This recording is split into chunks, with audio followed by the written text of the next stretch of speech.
Hi, my name is Jesus Villa. I'm the ELOP TOA at Kingsley Elementary. We're here at the Folklorico performance.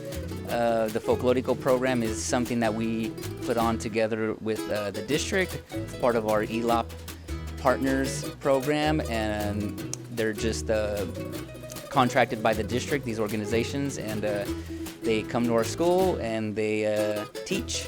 Our mission here is to bring Folklorico to schools because a lot of students don't have the opportunities to find a group, or they don't have the funds, or maybe just don't have the time.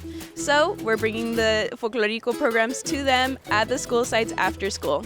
The kids are very excited. They're all dressed up in their traditional wear.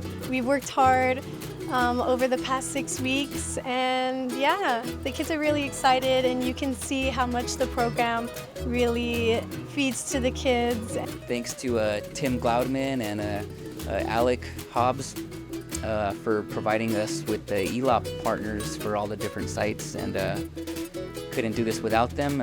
Thank you.